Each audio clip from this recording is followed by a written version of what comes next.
নমস্কার সবাইকে, আপনারা দেখছেন স্মার্ট নলেজ ইউটিউব চ্যানেল। তো বন্ধু, একটা গুরুত্বপূর্ণ আপডেট এসএসসি সেকেন্ড এসএলএসটি বিষয়।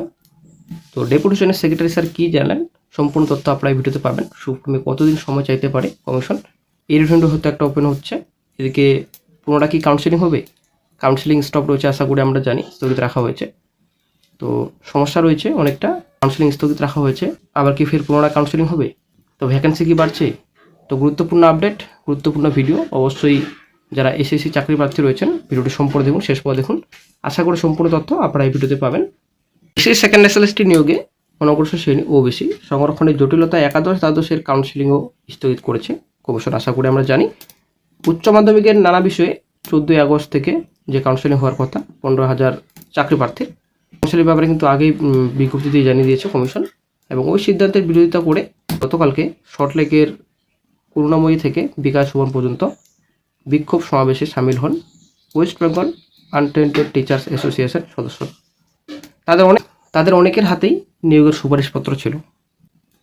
ওই সংগঠনে 2016 যোগ্যদের পাশাপাশি 2025-এর ফ্রেশার চাকরি প্রার্থীরাও ছিলেন।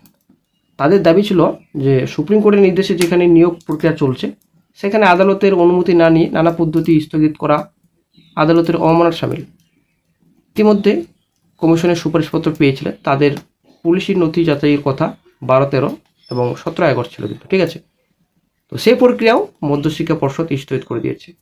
এখনও পর্যন্ত নবম দশমের 15,000 শিক্ষক পদপ্রার্থীর নথি যাচাইয়ের কাজ হয়েছে, কোনো বিষয়ে ইন্টারভিউ হয়নি। যদিও কমিশনের চেয়ারম্যান দুষ্মন্ত নারিয়ালা মঙ্গলবার আশ্বাস দিয়েছিলেন যে সমস্যার দ্রুত সমাধানের চেষ্টা চলছে। 2025-এর এসএসসির এই নিয়োগের প্রক্রিয়া ওবিসি সংরক্ষণ 17 নাকি 7% ভিত্তিতে হবে, সে ব্যাপারে আইনি পরামর্শ চাওয়া হচ্ছে। যদিও এদিন আন্দোলনকারীরা কমিশনের আধিকারিকদের সঙ্গে দেখা করলে তাদের বলা হয় যে আগামী বছরের 28শে ফেব্রুয়ারি পর্যন্ত যোগ্যদের মেয়াদ বৃদ্ধির আবেদন করা হতে পারে, ঠিক আছে। এদিকে আইনি পরামর্শ পেলে এসএসসি 7% ওবিসি হিসাবে নতুন করে ফর্ম ফিল আপের এডিট অপশন দিতে পারে।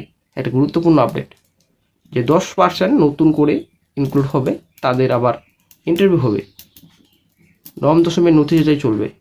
পুজোর আগে গ্রুপ সি গ্রুপ ডি লিখিত পরীক্ষার ফলাফল প্রকাশিত করা হবে, এমনটা কিন্তু আপডেট দেওয়া হয়েছে চ্যানেলে। তো সেই একই আপডেট কিন্তু গতকালকেও দেওয়া হয়েছে। এসএসসি 2016 শিক্ষক নিয়োগের প্যানেল প্রাতিষ্ঠানিক দুর্নীতির অভিযোগে সুপ্রিম কোর্টের প্রধান বিচারপতি 2025-এর এপ্রিল মাসের 3 তারিখে বাতিল করেছিল। সেই সময় চাকরি হারান মোটামুটি 26,000 শিক্ষক শিক্ষাকর্মী। একই সঙ্গে সর্বোচ্চ আদালত জানিয়েছিল আনটেন্টেড বা যোগ্যদের পরীক্ষা নিতে হবে। একজন যোগ্যর স্বার্থ যাতে বিঘ্নিত না হয় তা এসএসসিকে নিশ্চিত করতে হবে। এই পরিস্থিতিতে নবম দশমের যোগ্য শিক্ষক রাকেশ আলমের দাবি, এসএসসি 2025-এর নিয়োগের মাঝে ওবিসি সংরক্ষণ 17-এর বদলে 7% করে, তাহলে বহু যোগ্য প্রার্থী একাদশ দ্বাদশের প্যানেল ও নবম দশমের নথি যাচাই থেকে বাদ পড়ে যাবেন, যা শীর্ষ আদালতের রায়ে পরিপন্থী। যোগ্য শিক্ষক মৃন্ময় মণ্ডলের কথা যে সুপ্রিম কোর্টের 2025-এর 31শে ডিসেম্বরের পরে চলতি বছরের 31শে আগস্ট পর্যন্ত যোগ্য শিক্ষকদের সবেতনে কাজ চালানোর সম্মতি জানিয়েছিল। এই সময়সীমার মধ্যে রাজ্যকে নতুন করে শিক্ষক নিয়োগের প্রক্রিয়া সম্পন্ন করার নির্দেশ দেয় সুপ্রিম কোর্ট। এদিনের প্রতিবাদ মিছিলে যোগ দিয়েছিলেন অনেক নতুন পরীক্ষার্থীও। তারা 2025-এর প্রথমবার এসএসসি পরীক্ষা দিয়েছিলেন। তাদের দাবি ওবিসি সংরক্ষণ 17% ধরে দ্রুত নিয়োগ প্রক্রিয়া পূর্ণ করতে হবে। তো খবরটি কিন্তু প্রকাশিত হয়েছে দৈনিক পত্রিকায়, স্থগিত হলো এসএসসির কাউন্সেলিং। তো আশা করি বন্ধুরা ক্লিয়ার, খুব শীঘ্রই কিন্তু 7% ওবিসি সংরক্ষণ নিয়ে এডিট অপশন দেওয়া হবে ফর্ম ফিল আপের। এবার 10% ওবিসি ভ্যাকেন্সিকে জেনারেল ভ্যাকেন্সির অন্তর্ভুক্ত করা হবে।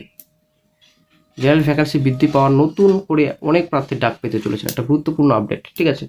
এবার যেসব প্রার্থী নতুন করে ডাক পাবেন তাদের ডকুমেন্ট ভেরিফিকেশন ও ইন্টারভিউ সম্পন্ন করা হবে। যাদের ইতিমধ্যে কাউন্সেলিং হয়ে গেছে তাদের কিন্তু পুনরায় কাউন্সেলিংয়ের প্রয়োজন হবে না, এটা কিন্তু পরিষ্কার। 9-10 ডকুমেন্ট ভেরিফিকেশন প্রক্রিয়া চলতে থাকবে।